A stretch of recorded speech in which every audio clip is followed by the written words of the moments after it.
رحمن يا رحمن ساعدني يا رحمن اشرح صدري قرآن املأ قلبي قرآن واسق حياتي قرآن. بسم اللہ الرحمن الرحیم. ماڈرن سوسائٹی اینڈ اسلام اور جدید معاشرے کے حاضرین، ناظرین، سامعین، السلام علیکم ورحمۃ اللہ وبرکاتہ. آج پھر میں ایک دور حاضر کے تناظر میں جدید موضوع کے ساتھ آپ کے سامنے پیش خدمت ہوں، اور یہ موضوع ہے اسلام میں خواتین کو خاوند کے انتخاب میں آزادی. اس میں سب سے پہلا نقطہ سمجھنے کی یہ ضرورت ہے کہ اسلام وہ واحد دین ہے جس کے اندر عورت اور مرد کے حقوق و فرائض برابر ہیں. اگر 5 وقت کی نماز مرد پہ فرض ہے تو عورت پہ فرض ہے. ٹھیک ہے، بعض وجوہات کی وجہ سے کبھی ساکت ہو جاتے ہیں، لیکن عمومی زکوٰۃ مرد پہ فرض ہے تو عورت پہ بھی فرض ہے. اس طریقے سے تبلیغ دین مرد پہ فرض ہے تو عورت پہ بھی فرض ہے. اس طریقے سے لوگوں کے ساتھ حسن اخلاق کے ساتھ پیش آنا مردوں پر فرض ہے تو عورتوں پر ہی فرض ہے. یہ نہیں کہ عورتیں ہر کے ساتھ بد اخلاقی کے ساتھ پیش ہیں. اچھا، اس طریقے سے حقوق بھی برابر ہیں. یعنی اگر قبر میں عذاب ہوگا مرد کو بھی ہوگا، عورت کو بھی ہوگا. قبر میں سکون ہوگا تو مرد کو ملے گا، عورت کو ملے گا. جنت میں مرد بھی ہوں گے، عورت بھی ہوں گے. اور پھر عورت کو وہ مقام اسلام نے دیا دنیا میں کہیں بھی کسی اور مذہب نے نہیں دیا، کسی اور فکر نے نہیں دیا، کسی اور نظریہ حیات نہیں دیا، کسی اور طرز فکر نے نہیں دیا.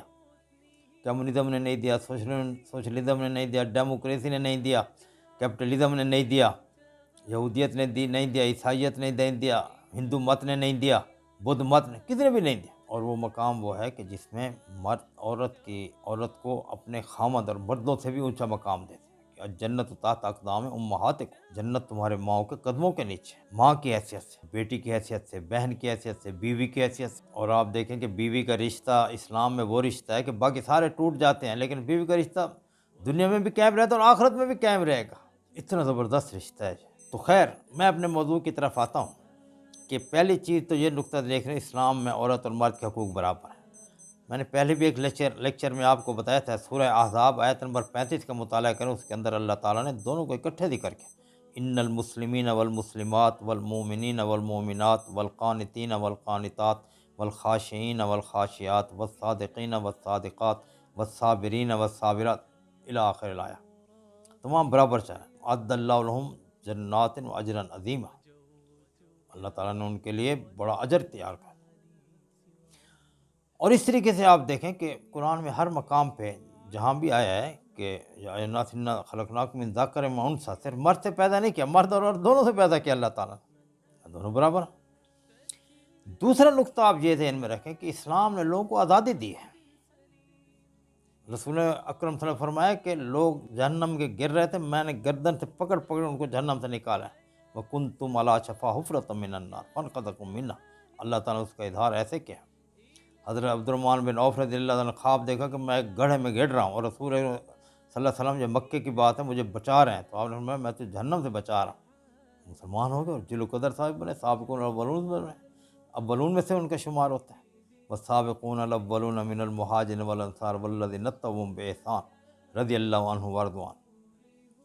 تو اسلام نے لوگوں کو آزادی دی ہے. اسلام نے لوگوں پہ پابندیاں نہیں لگائیں بلکہ پابندیاں ختم کی ہیں. مردوں کو آزادی دی ہے، عورتوں کو لیکن آزادی کی ایک حدود ہے. جیسے علامہ اقبال رحمۃ اللہ علیہ، مجھے تہذیب حاضر نے عطا کی ہے وہ آزادی کہ ظاہر میں تو آزادی ہے باطن میں گرفتار. آزادی بھی کچھ حقوق ہوں گے، اس حقوق کے اندر رہ کے حدود ہوں گے، اس حدود کے اندر رہ کے اللہ تعالیٰ نے آزادی دی ہے اور اسلام اس کا داعی ہے.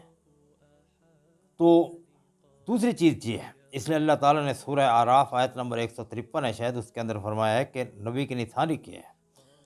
آپ نے فرمایا کہ اللہ تعالیٰ نے فرمایا کہ وجدہ، کہ اس میں فرمایا کہ یامرہم بالمعروف، جو معاشرے میں اچھی باتیں ان کو حکم دیتا ہے، وینہاہم عن المنکر، اور جو بری باتیں ان سے روکتا ہے. اور اس کے بعد پھر اللہ نے فرمایا کہ ویحل لہم الطیبات، پاکیزہ چیزیں ان کے لیے حلال قرار دیتا ہے. یہ نبی کی نشانی ہے. وَيُحِلَّ لَهُمْ طَيِّبَاتٍ وَيُحَرِّمُ عَلَيْهِمُ الْخَبَائِثَ، اور خبیث چیزیں جو بنی نوع انسان کے لیے نقصان کا باعث ہے وہ حرام قرار دیتا ہے. اسلام کا فلسفہ حلال و حرام اسی میں سارا سمٹ آیا اسی ایک آیت۔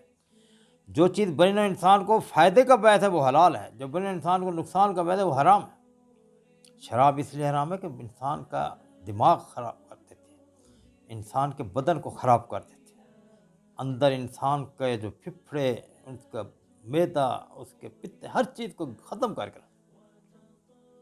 اس طریقے سے مردار اس لیے حرام ہے، مردہ گوشت کھائیں اندر سارا طوفان برپا ہو جائے۔ خون اس لیے حرام ہے، اور جو چیزیں حلال ہیں وہ اس لیے حلال ہیں کہ بنی نوع انسان کے لیے سراسر سر تپا فائدے کا باعث ہے۔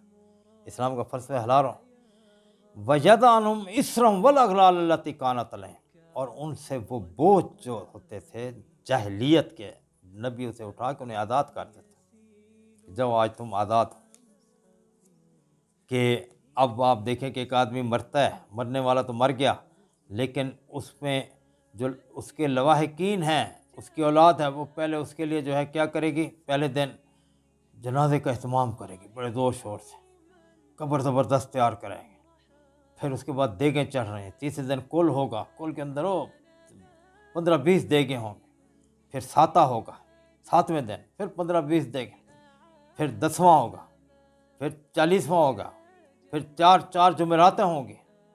تو مرنے والا مر گیا، اسے دفنا دیا، اس کا فاتحہ پڑھو، ختم کہانی بس۔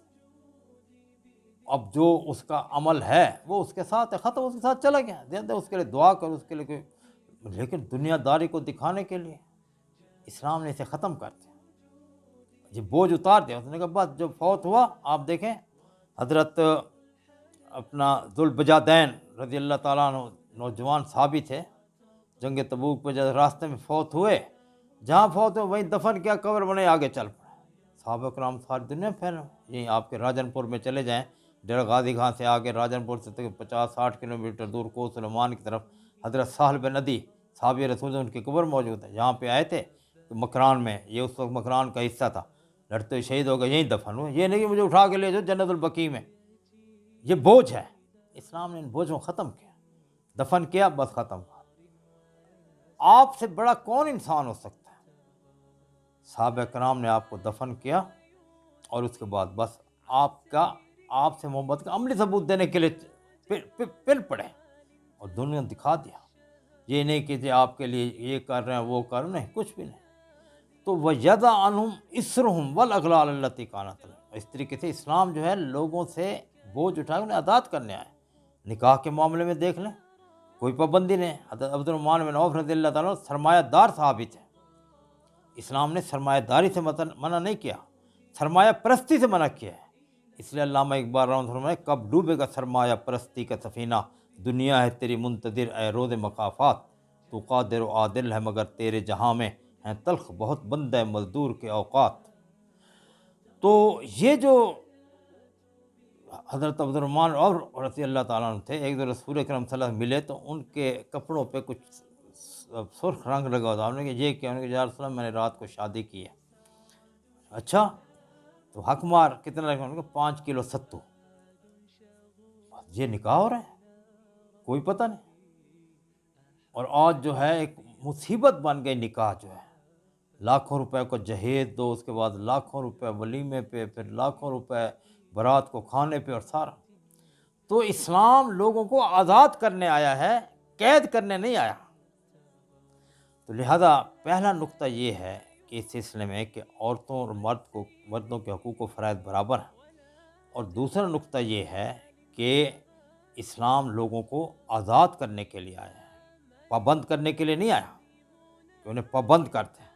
ہاں دیکھیں، اللہ تعالیٰ کے آگے جھکنے کی پابندی ہے، لیکن واقعی یہ ہے کہ رسول اکرم کا حکم ماننے کی پابندی ہے، کیونکہ اس کے اندر خیر ہے، باقی پابندیاں نہیں ہیں۔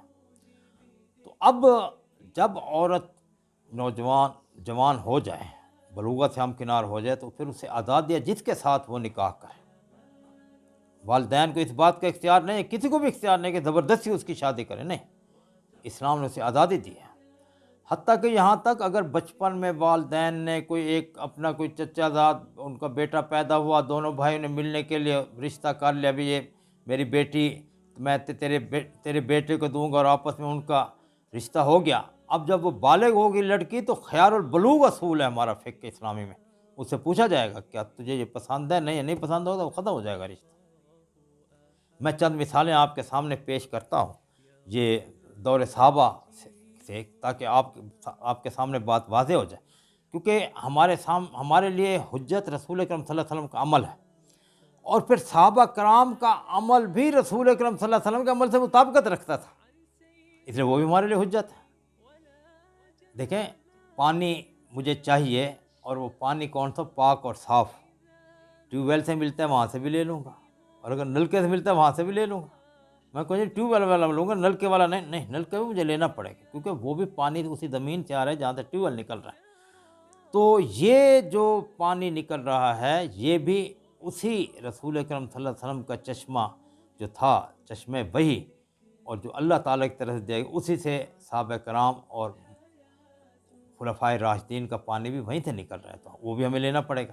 اس لیے آپ نے فرمایا علیکم سنتی، تمہارے اوپر لازم ہے میرا طریقہ پکڑو، وہ سنت الخلفاء الراشدین المہدیین، اور جو ہدایت یافتہ خلفائے راشدین ہوں ان کا طریقہ بھی تم نے پکڑنا ہے۔ اب آپ دیکھیں کہ شادی کے معاملے میں کتنی آزادی ہے، میں آپ کے سامنے چند واقعات رکھوں گا۔ دیکھیں یہاں پہ ایک بات آپ ذہن میں رکھیں جو میں چاہتا ہوں اپنے تمام جب بھی میں لیکچر دیتا ہوں سامعین ناظرین حاضرین سمجھانے کے لیے، کہ ایک دین وہ ہے جو ہمیں رسول اکرم صلی اللہ علیہ وسلم کی سیرت اور صحابہ کرام کی سیرت سے ملتا ہے، اور ایک دین وہ ہے جو آج کے دور کے مولوی ہمیں پیش کرتے ہیں۔ اگر وہ مولوی پیش کریں اور اس کے لیے حجت ہمیں رسول سے دیں تو پھر تو ہم مانیں گے، ورنہ نہیں مانیں گے۔ اب میں نے پہلے بھی ایک لیکچر میں کہا تھا کہ 50% آبادی کو ہم نے دین سے دور کر دیا، مسجد میں عورتوں کا کوئی عمل دخل ہی نہیں ہے۔ جب مسجد نہیں آئیں گے تو گھر کے اندر کیا بنے گا؟ اور دور نبی صلی اللہ علیہ وسلم میں اور دور صحابہ میں وہاں پہ مساجد میں عورتوں کے حصے ہوتے تھے باقاعدہ، بڑی بڑی صحابیات وہاں آئیں اور انہوں نے وہاں پہ مدارس کھولے سارا۔ تو اب ہم جو ہے وہ دین لیں گے جو کہ رسول اکرم صلی اللہ علیہ وسلم کا، اور جس دین کے اندر کچھ انہوں نے ملاوٹ کر دی اس کو ہم نہیں لیں گے۔ تو اس لیے اصل چیز سیرت النبی صلی اللہ علیہ وسلم ہے، اصل چیز اسوہ صحابہ ہے۔ یہ دو آپ نے فرمایا کہ 3 دور ایسے ہیں کہ ان دور میں میری بات صحیح طریقے سے سمجھی جائے گی، اس کے بعد اس کے اندر پھر ملاوٹ ہو جائے گی مختلف طریقوں سے۔ اور فرمایا کہ وہ جو ہے اپنا میرا دور، صحابہ کرام کا دور یہ ایک ہو گیا، تابعین کا دور اور تبع تابعین کا دور، اور ہم نے فرمایا کہ خیر القرون الذین فیہ، بہترین دور جس میں میں ہوں، ثم الذین یلونہم، پھر اس کے بعد جو دور اس سے ملتا ہوگا پھر اس کے بعد ملتا ہوگا، تو یہ صحابہ تابعین تبع تابعین کا۔ تو اب آپ دیکھیں کہ کس طریقے سے دور صحابہ میں خواتین بالکل آزاد ہوتے تھے اس معاملے میں، انتخاب میں جس کو چاہتی تھی کرتی تھی، زبردستی نہیں ہے کہ یہاں سے پکڑو اور بس سارا ایسے کر دیا۔ وہ اپنا نکاح کا منظور ہے، اب وہ بیٹھی سوچ رہے پکڑا سر باجی ہو گیا جی سر چلو جی چلو، نہیں، آزادی ہے۔ اس لیے میں نے عنوان بھی یہ رکھا ہے کہ اسلام میں خواتین کو خامدوں کی انتخابات میں آزادی ہے۔ اچھا اب حضرت کلثوم حضرت ابوبکر صدیق رضی اللہ تعالیٰ عنہ کی بیٹی تھیں، جب حضرت ابوبکر صدیق رضی اللہ تعالیٰ عنہ فوت ہو گئے تو اس کے بعد یہ پیدا ہوئی تھی۔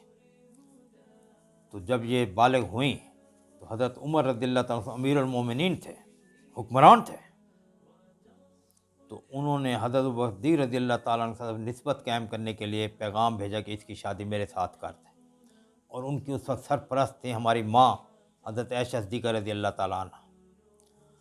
تو حضرت کلثوم جو تھیں، جو حضرت ابوبکر صدیق رضی اللہ بیٹی تھیں اور تابعی تھیں، اور حضرت عائشہ صدیقہ رضی اللہ تعالیٰ کے پاس پل رہی تھیں، ان کی اپنی والدہ بھی تھیں لیکن زیادہ وہ حضرت عائشہ صدیقہ رضی اللہ تعالیٰ کے ساتھ رہتی تھیں۔ تو انہوں نے جب یہ سنا کہ انہوں نے حضرت عائشہ صدیقہ رضی اللہ بڑا احتجاج کیا، یہ کیا بات ہے، میں ایک اتنے ادھیڑ عمر میں شادی کروں، میں چاہتی ہوں میں کسی نوجوان عورت سے شادی کروں، اور رسول نے فرمایا کہ طلائبها و طلائبک، کہ کسی کواری، حضرت جابر کو کہا کہ کسی رضی اللہ تعالیٰ عنہ کہا کسی کواری عورت سے شادی کر، وہ تجھے تیرے ساتھ کھیلے گی تو اس کے ساتھ کھیلے گا، تو میں تو اس پہ عمل کرنا چاہتی ہوں۔ تو حضرت عائشہ صدیقہ رضی اللہ تعالیٰ عنہ خاموش ہو گئیں، اور اس کے بعد انہوں نے پھر حضرت عمر بن العاص رضی اللہ تعالیٰ عنہ کو بلایا اور کہا کہ یہ ہے اس طرح آپ جا کے عمر رضی اللہ تعالیٰ عنہ کو سمجھائیں۔ حضرت عمر بن العاص رضی اللہ تعالیٰ عنہ بڑے زیرک صحابی تھے، وہ گئے، انہوں نے طریقے سے سمجھایا، حضرت عمر رضی اللہ تعالیٰ عنہ نے اپنا آفر واپس لے لی۔ تو یعنی یہ مقام تھا کہ حکمران کے رشتے ٹال رہے ہیں۔ اچھا، اس طریقے اور صحابیہ تھیں حضرت ابان بن عتبہ رضی اللہ تعالیٰ عنہ، یہ صحابیہ تھیں، تو یہ بڑی خوبصورت تھیں۔ تو ان کے لیے 4 صحابہ کرام نے رشتے بھیجے، ان میں حضرت عمر رضی اللہ تعالیٰ عنہ بھی تھے، حضرت علی کرم اللہ وجہ بھی تھے، حضرت زبیر بھی تھے، اور حضرت طلحہ بھی تھے، 4 تھے۔ اب آزادی تھی، یہ نہیں کہ امیر المومن نے بھیجا ہے، حضرت زبیر جو ہمارے رسول ہیں، رسول پھپھا ہیں، اور حضرت علی کرم اللہ وجہ رسول داماد ہیں، تو میں ان سے نہیں۔ انہوں نے حضرت طلحہ سے شادی کی اپنی آزاد مردی کے ساتھ۔ اچھا، اس طریقے سے حضرت انس بن مالک کی والدہ تھیں، وہ بہت خوبصورت خاتون تھی، تو جب بیوہ ہوئیں تو ان کے لیے رشتے آنا شروع ہوئے۔ تو حضرت ابو طلحہ جو انصاری تھے، اور مدینہ میں ایک حضرت طلحہ ہیں اور ایک ابو طلحہ ہیں۔ حضرت طلحہ جو ہیں یہ مہاجرین میں سے، حضرت ابو طلحہ نصارہ میں سے ہیں، انصاری ہیں یہ۔ حضرت ابو طلحہ نے رشتہ بھیجا، لیکن اس وقت کافر تھے۔ اچھا، اور بھی کئی رشتے آئے، لیکن ان کی والدہ جو تھیں انہوں نے یہ کہا، ان کا نام تھا حضرت انس بن کی والدہ لکھا ان کا، تو انہوں نے کہا کہ مجھے تم اچھے لگتے ہو تمام رشتے میں سے، لیکن تمہارے اندر جو عیب ہے وہ یہ ہے کہ تم کافر ہو، مشرک ہو، اور ایک مسلمان عورت اور مشرک مرد میں شادی نہیں ہو سکتی، لہذا تم اسلام لے آؤ تو بس میں تمہارے ساتھ شادی کر لوں گی۔ کتنی آزادی ہے۔ تو حضرت طلحہ اسلام لے آئے، حضرت ابو طلحہ رضی اللہ تعالیٰ عنہ، اور اس کے بعد ان کی شادی ہو گئی اور بہت بہترین جوڑا بنائی۔ تو گویا کہ دیکھیں کیسے آزادی ہے، یہ نہیں کہ زبردستی بس آ گیا چلو جی چلو چلو چلو چلو چلو چلو، اسلام میں چلو چلو نہیں ہے۔ میں نے پہلے پتہ ہے دوسرا نقطہ ہے کہ اسلام نے ہر کسی کو آزادی دی ہے، لیکن اس آزادی کی حدود متعین کی ہے۔ یہ نہیں کہ بے لگام آزادی ہے، نہیں، ایک آزادی ہے حدود کے اندر رہ کے، تو اس حدود کے اندر رہ کے اسلام نے سارا کام کیا ہے۔ اچھا، اس طریقے سے ایک صحابیہ تھیں اور ان کا نام تھا حضرت عاتقہ۔ حضرت عاتقہ جو تھیں انہوں نے حضرت عمر رضی اللہ تعالیٰ عنہ نے ان کو پیغام بھیجا کہ آپ میرے ساتھ شادی کر لیں۔ تو انہوں نے شرائط رکھی، انہوں نے کہا کہ آپ جو ہیں سخت گیر آدمی ہیں، میں آپ کے ساتھ شادی اس شرط پہ کروں گی کہ ایک تو آپ نے مسجد میں جانے سے مجھے نہیں روکنا، کہ میں نے سنا ہے کہ آپ نے اپنی پہلی بیوی جو تھی انہوں مسجد میں جانے سے روکتے ہیں، اور نمبر 2 آپ نے مار پیٹ نہیں کرنی چاہیے، آپ کو جتنا بھی غصہ ہے، اگر یہ شرائط منظور ہیں تو ٹھیک ہے، ورنہ میرا جواب ہے۔ حضرت عمر رضی اللہ خلیفہ امیر المومنین، اور اتنا اونچا مقام، انہوں نے یہ 2 شرائط منظور کی اور پھر شادی کی۔ یعنی عورتوں کی شرائط پہ شادیاں ہو رہی ہیں یہاں پہ، یہ وہ معاشرہ تھا، اور پھر آج کا معاشرہ بھی دیکھ۔ اچھا، اس طریقے سے ایک صحابیہ تھیں حضرت جمیلہ، ان کی حضرت شماس صحابی تھے، ان کے ساتھ شادی ہو گئی، شماس بن قیس۔ تو جب شادی ہوئی تو حضرت شماس کی شکل اتنی خوبصورت نہیں تھی، حضرت جمیلہ خوبصورت تھی۔ تو رسول اکرم صلی اللہ علیہ وسلم کے پاس آئیں اور کہا کہ یا رسول اللہ میں ان کے ساتھ نہیں رہنا چاہتی۔ اور میں کیوں؟ ان کا مجھے ان کے دین میں، ایمان میں، اخلاق میں کوئی عیب نظر نہیں آتا، لیکن مجھے ان کی صورت پسند نہیں ہے، میں دیکھتی ہوں تو بڑی میری طبیعت خراب ہو جاتی، میں چاہتی ہوں ایسا خاوند جو خوبصورت ہو۔ اور میں ٹھیک ہے، تم نے وہ جو اپنا حق مہر میں باغ لیا تھا وہ واپس کر دو اور آزاد ہو جاؤ۔ اس نے کہا ٹھیک ہے، وہ لے لیں۔ آپ نے وہ باغ حضرت شماس کو واپس کیا اور ان کو دونوں کے درمیان کھلا کرا دی، تفریق کرا دی۔ تو گویا کہ اسلام کے اندر عورتوں کو برابری کے حقوق ہے مرد، بلکہ یہاں تو آپ دیکھ رہے ہیں کہ مردوں سے زیادہ حقوق انہیں کہ وہ شرائط لگا رہے ہیں، مرد شرائط نہیں لگا رہے ہیں۔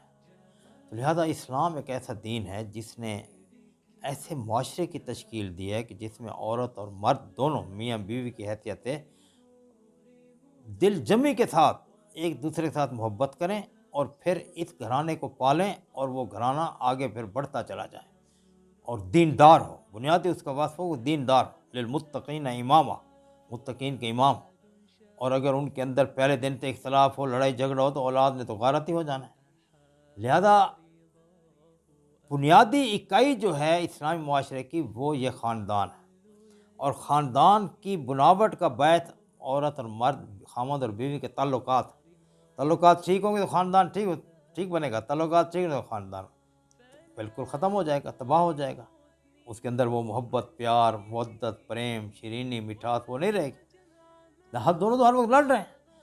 اس لیے اسلام نے خاوند کے انتخاب میں عورت کو مکمل آزادی دی ہے، اور کہیں بھی نہیں آتا کہ زبردستی رسول اکرم صلی اللہ علیہ وسلم نکاح کرایا، کہیں بھی نہیں آتا.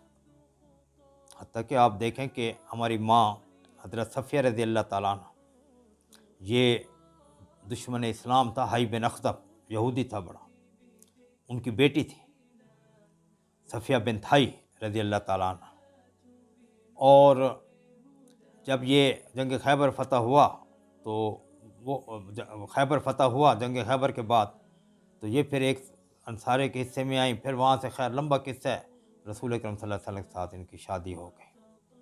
جب نکاح ہو گیا تو رسول نے فرمایا کہ تم آزاد ہو، چاہو تو میرے ساتھ رہو، چاہو تو چلی جاؤ بے شک. دیکھیں جنگ میں ایک عورت آئی ہے، اس وقت تو جنگی عورت تھی، بعد میں ہماری ماں بن گئی، بڑی مقدس ماں بنی ہماری ماشاءاللہ. تو ان کے بارے میں آپ نے کہا کہ تم آزاد ہو جاؤ. ان کا نہیں، میں کیسے جا سکتی ہوں؟ پہلے ان کی شادی ہوئی تھی ایک یہودی کے ساتھ میں خیبر میں، وہ جنگ میں قتل ہوا تھا. میں نے کہا لمبا قصہ اس کو میں مختصر کر رہا ہوں. تو انہوں نے کہا کہ میں آپ کو یا رسول اللہ صلی اللہ علیہ وسلم چھوڑ کے کیسے جا سکتی ہوں، کہ میں نے خواب دیکھا تھا کہ آدھا چاند میری گود میں آ پڑا، اور آج اس کی تعبیر مجھے نظر آ رہی ہے، آپ چاند ہیں اور آپ میرے پاس آ گئے. یعنی اسلام میں رسول اکرم صلی اللہ علیہ وسلم سے لے کے صحابہ کرام اور تمام اس بارے میں وہ کبھی بھی عورتوں پہ ظلم نہیں ہوتا تھا اس قسم کا جی جو مرد ہے شادی کر دی، جہاں مرے ساری زندگی وہ بیچاری روتی رہت کرتے نہیں، بلکہ آزاد مردی کے ساتھ، بلکہ اس بات کی اجازت پہلے انہیں بٹھائیں کہ ان کے اندر انڈرسٹینڈنگ ہوتی ہے نہیں ہوتی. اور اگر مرد چاہے تو عورت کو دیکھ سکتا ہے، عورت چاہے تو مرد کو دیکھ سکتی ہے، لیکن پردے کے پیچھے حیا کے اصولوں کو مد نظر رکھنا ہے. یہ نہیں کہ بالکل سامنے آج اور آپس میں بات، آج کل تو اس پہ بھی ہو سکتی ہے، فون پہ بھی ادھر ادھر بھی آپس میں بھی ہم ایک دوسرے کے دیکھیں بھی وہ کس قسم کا مرد ہے، سخت گیر تو نہیں ہے، کوئی دنیا دار تو نہیں ہے کہ بعد میں گھر کو دنیا کا ایک آماج گاہ بنا دے اور بچے جو ہیں وہ دین سے ناشنا ہو جائیں. تو اس لیے اسلام میں یہ عورت کے بہت بڑے حقوق ہیں اور اسی پہ زندگی کا مدار ہے، کیونکہ اصل زندگی کا آغاز تو نکاح کے بعد ہوتا ہے. تو اس میں عورت کو اپنے خاوند کے انتخاب میں مکمل آزادی ہے. یہ میں نے آپ کے سامنے مثالیں پیش کی ہیں.